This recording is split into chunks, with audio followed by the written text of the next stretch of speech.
오늘도 요한복음입니다. 요한복음 1장 18절인데 다시 또 17절부터 함께 다시 읽겠습니다. 요한복음. 율법은 모세로 말미암아 주신 것이요 은혜와 진리는 예수 그리스도로 말미암아 온 것이라. 본래 하나님을 본 사람이 없으되 아버지 품속에 있는 독생하신 하나님이 나타내셨느니라. 아멘. 그래서 이렇게 요한복음 1장 1절부터 18절 1장 1절 태초에 말씀이 계시니라부터 18절에 독생하신 하나님이 나타내셨느니라 이렇게 서문이 끝났습니다.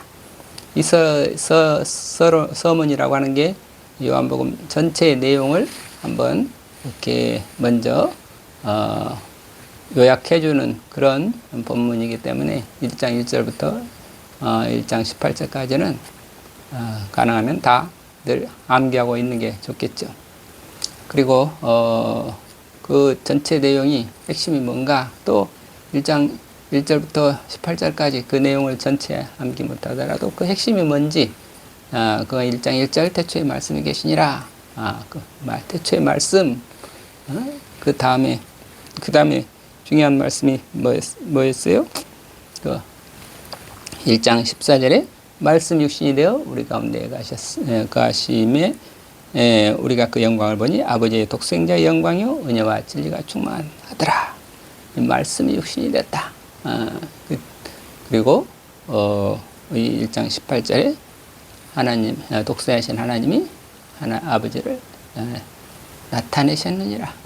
이렇게 나타내셨다. 나타내셨다고 하는 거. 이렇게 해서 크게 이렇게 1장 1절, 1장 14절, 1장 18절 이것만이라도 우리가 늘 기억하고 있으면 좋겠습니다. 오늘 다시 본문에 들어가서 1장 17절 율법은 모세로 말미암아 주신 것이고 주신 것이요 은혜와 진리는 예수 그리스도로 말미암아 온 것이라. 그때 주신 것과 온 것 이렇게 되는데 간단히 우리가 생각할 때 주셨다 그럴 때는 어떤 선물을 주시는 거죠. 우리 하나님께서 선물 받으면 얼마나 기쁘고 행복하겠어요. 그러나 우리 선물에 만족하지 말고 우리 선물은 우리 있다가 사라지는 거죠. 그러나 우리가 생명의 근원이신 우리 주님 하나님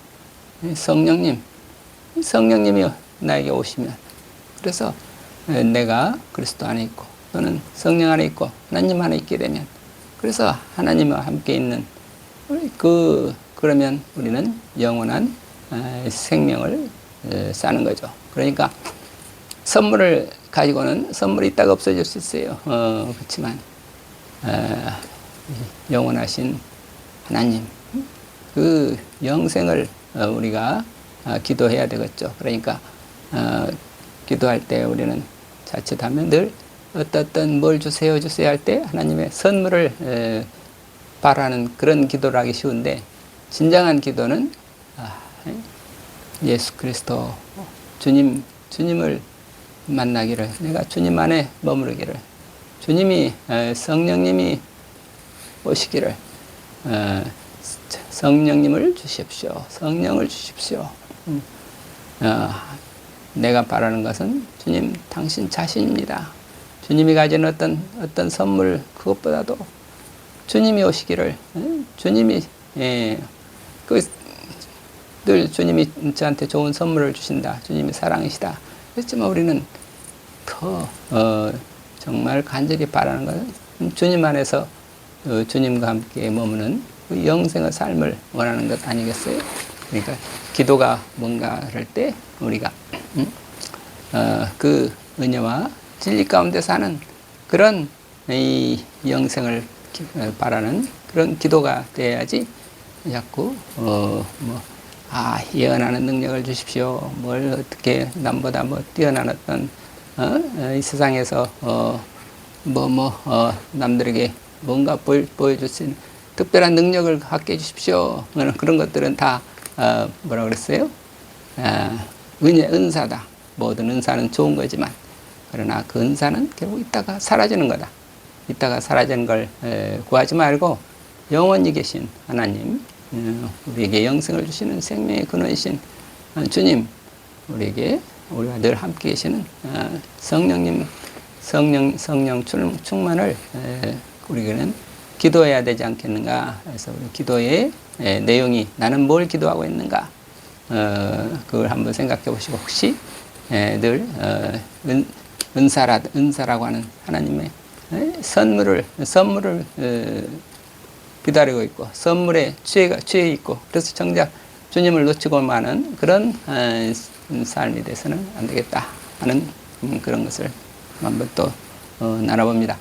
1장 18절 가서 일찍이 하나님을 본 사람이 없으되, 하나님을 본 사람이 없다 하는 게 이게 제일 첫 번째 내용이고, 두 번째는 이 1장 18절도 세 가지 내용으로 생각할 수 있죠.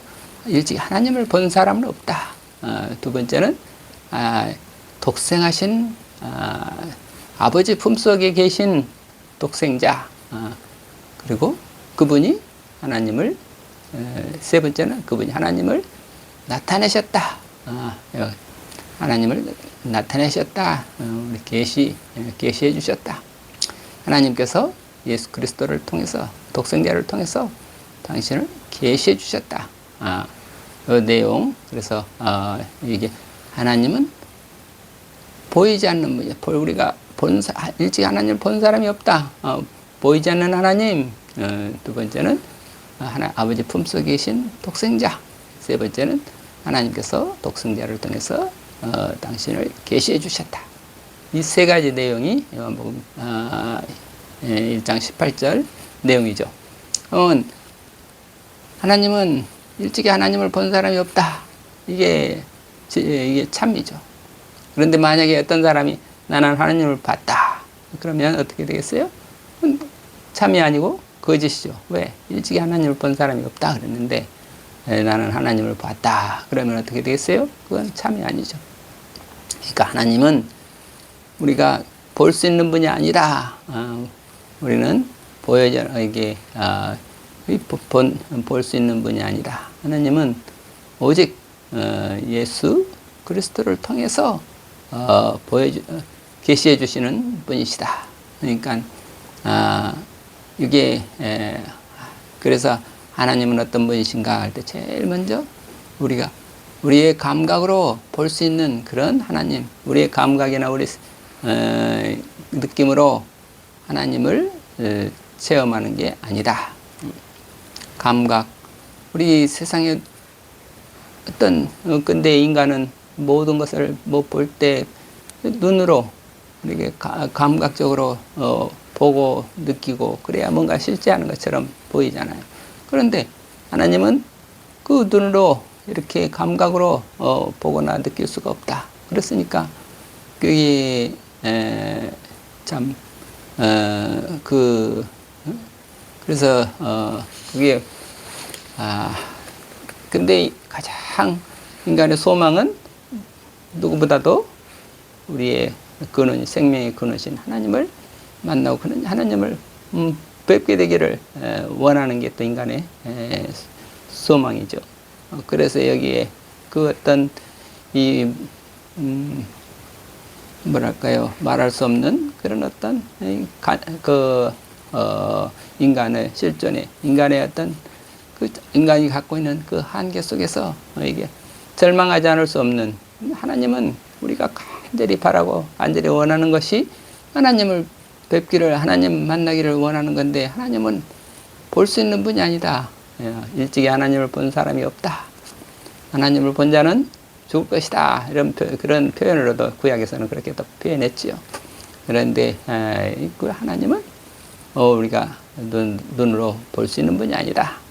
꿈에서 어떤 형상으로 보이는 분이 아니다.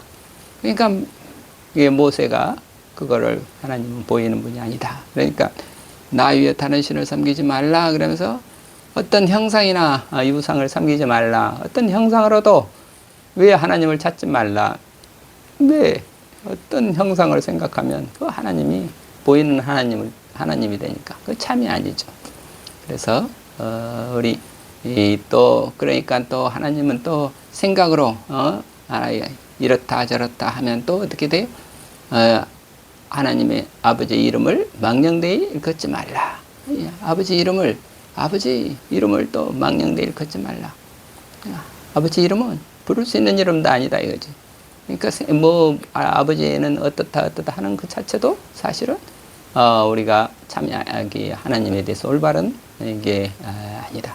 우리가 물론 하나님께서 하나님의 사랑, 하나님의 은혜, 하나님의 어떤 자비하심, 하나님의 신실하심, 뭐 여러 가지 표현을 하지만 하나님이 어떻다, 하나님을 뭐 이렇게 참 하나님 우리가 늘 하나님 찬양하고 하나님을 찬미하고 하나님께 영광 돌린다 하지만 하나님은 우리가 볼 수 있는 분이 아니라 그래서 이게 보이지 않는 하나님 또는 보이지 않는 하나님이라는 표현보다 숨어 계시는 하나님은 늘 숨어 계신다.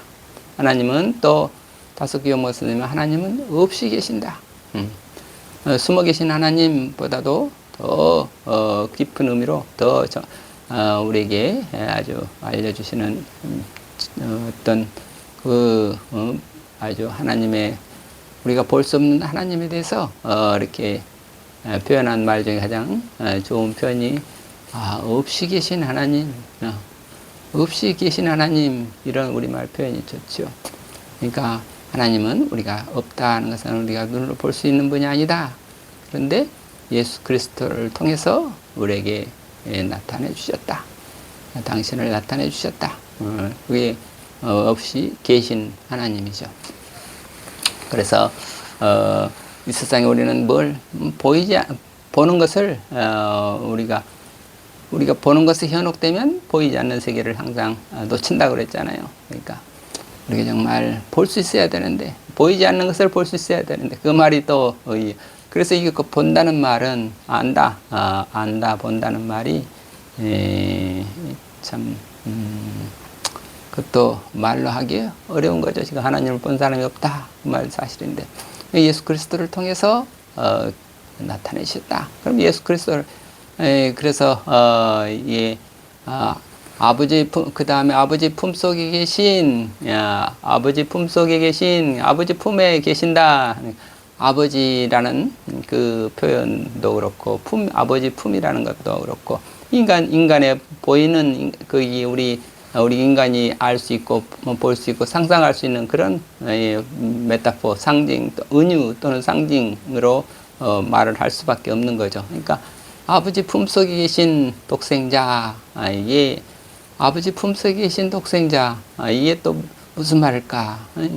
참 어려운 말이지만 일단은 어머니 품속에 있는 아들 하면은 어머니 품속에서 아들이 있다 그러면 그 얼마나 이게 그 친밀하고 얼마나 사랑스럽고 하나의 아버지와 아들, 엄마와 아들이 하나 된 세계, 일치된 세계에 그 다음에 이 친밀하고 사랑스러운 그 관계성, 그 관계를 나타내는 거죠. 그러니까 아버지 품속에 계신 독생자, 또 오직 독생자, 아버지 품속에 계신 아들을 또 외아들을 한 분이라고 그랬어요.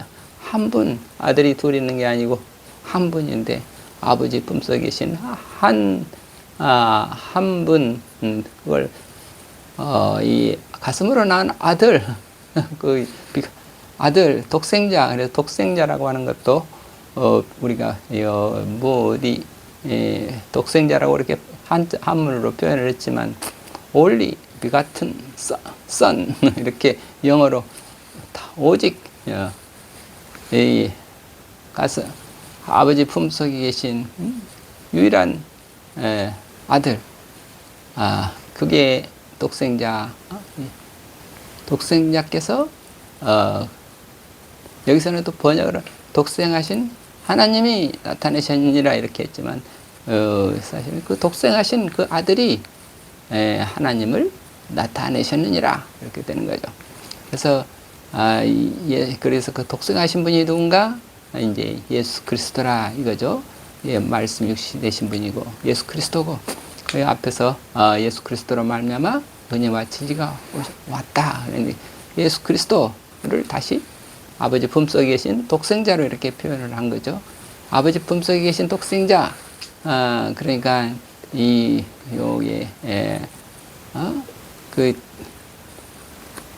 아버지께 이르는 유일한 길이 아들이다. 예수 그리스도시다.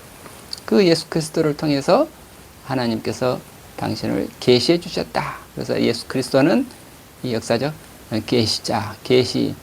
하나님의 계시로 이 땅에 오신 분이 예수 그리스도시다. 이런 말인데, 하나님께서 우리 당신의 아들을 통해서 당신을 계시해 주셨다. 그 아들은 아버지 품에 있는 독생자다.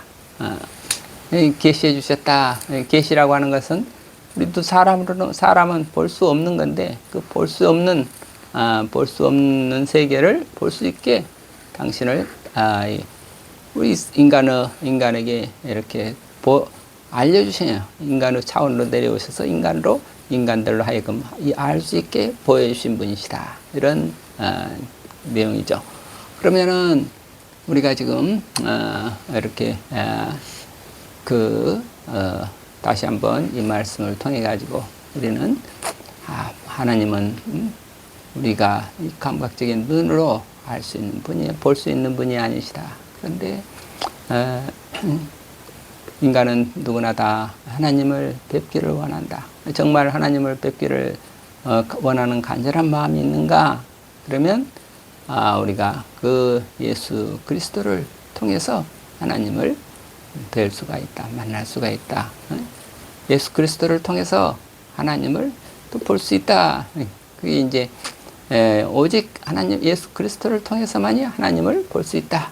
이게 이제 어려운 말이죠. 예수 그리스도를 통해서 하나님을 보고 하나님을 만난다는 게 그게 무슨 말인가? 이게 지금 이 복음의 또 핵심이죠. 그래서 우리가 예수 그리스도를 우리가 아는가? 예수 그리스도를 지금 우리가 보는가? 이게 우리의 또 과제죠. 그러니까 사람이 누구나 다 아버지 하나님을 보고 싶어 하죠. 그런데 그게 왜 그런가? 그러면 나의 근원이기 때문에, 나의 생명의 뿌리이기 때문에. 그러니까 나는 하나님을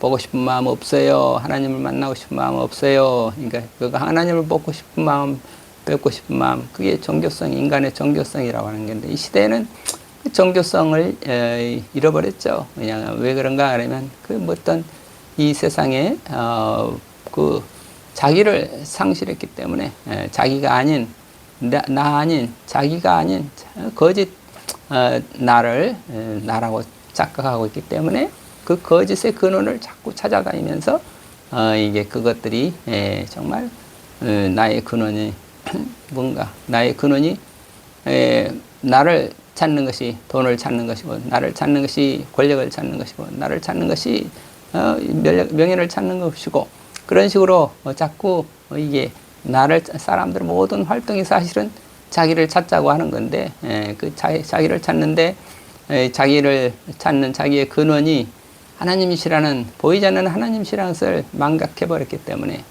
보이지 않는 하나님은 또 보이지도 않으니까 찾을 생각도 안 하고, 그래서 그런 거짓 압이 내가 거짓된 나로 생각하니까 나의 거짓된 자아의 거짓된 아비를 찾아서 세상이 이렇게 잘못된 것이죠. 그래서 우리 모두 참 하나님을 찾아서 아버지께로 올라가는 그런 믿음으로 우리는 살아야 되겠습니다. 우선 하나님께서 이 보이지 않는 하나님이시다. 예수 그리스도를 통해서 우리는 하나님께 나아갈 수 있다. 그렇기 때문에 예수님께서 말씀하시기를, 나를 본 자는 빌립이 주여 아버지를 뵙게 주옵소서. 그러니까 예수님께서 나를 본 자는 아버지를 보았거늘 어찌 아버지를 보이라 하느냐. 예수님을 본다는 것, 예수님을 만난다는 것, 예수님과 함께 있으면서도 예수님을 보지 못한다고 우리는 그랬죠. 예수님을 본다 할 때 예수님을 본다는 것도 예수 그리스도가 어떤 분인지 본다는 것도 우리는 겉모양만 보게 되면 우리가 예수님을 볼 수 없는 거죠. 예수 그리스도를 정말 속에 아는, 예수 그리스도를 정말 예수 그리스도도 보이지 않는 예수 그리스도의 속을 볼 수 있어야 되죠. 그러니까 그 속이 뭔가? 나는 길이요 진리요 생명이니 나로 말미암지 않고는 아버지께로 올 자가 없느니라. 그러니까 예수의 속을 본다는 것은 예수의 진리, 예수가 우리에게 전해주고 하는 진리, 참, 예수가 우리에게 전해주는 그 길, 예수께서 우리에게 알려주시는 그 생명, 길이 뭔지, 생명이 뭔지, 진리가 뭔지, 그걸 통해 가지고 우리는 예수 그리스도를 아는 거죠. 그러니까 우리가 이 세상에 살아가면서 정말 참 우리가 그것들을 보는 눈이 뜨기 위해서는 우리가 늘 말씀을 알아야 되고, 말씀을 알기 위해서는 성령을 받아야 된다. 그래서 우리 성령님께서 우리 함께 해주셔서 우리의 마음을 열어주시고 우리의 눈을 뜨게 해주셔서 정말 우리가 영의 세계를 볼 수 있도록, 영의 세계라고 하는 게 결국 진리의 세계, 사랑의 세계, 생명의 세계, 우리가 그 동광원에 계신 어르신들 뵙고 살지만 그분들 속에 흐르는 그런 어떤 이연필 선생님으로부터 받은 어떤 성령님과 함께 하시는 그 은혜의 세계, 그 은혜의 세계를 우리가 이어받고 사는 그 모습을 통해 가지고 그래서 그분들의 삶 속에 그 순수한 이 사랑의 우리가 빛을 볼 수 있을 때 우리는 동광원 어르신들을 존중하고 존경하고 그 동광원 어르신들을 통해서 우리도 예수 그리스도의 사랑을 느낄 수 있고, 그래서 그분들을 통해 가지고 우리가 좀 더 예수님과 더 가까워지고 예수님을 더 알게 되고, 예수님을 우리가 알고 더 가까워지는 만큼 우리는 하나님께 더 나아가는 길이다 하는 것을 우리가 생각하면서 정말 우리가 늘 간절히 간구하는 것은 예수 그리스도께로 나아가는 그 길, 예수님께서 우리에게 계시해 주시는 이 계시의 말씀들, 성경 말씀을 통해 가지고 자꾸 예수 그리스도께로 나아가야 되겠고, 예수 그리스도를 통해서 우리가 하나님과 우리에게 하나님 안에서 영생하는 그런 생명의 삶을 얻을 수 있도록 기도해야 되겠습니다. 감사합니다. 아멘.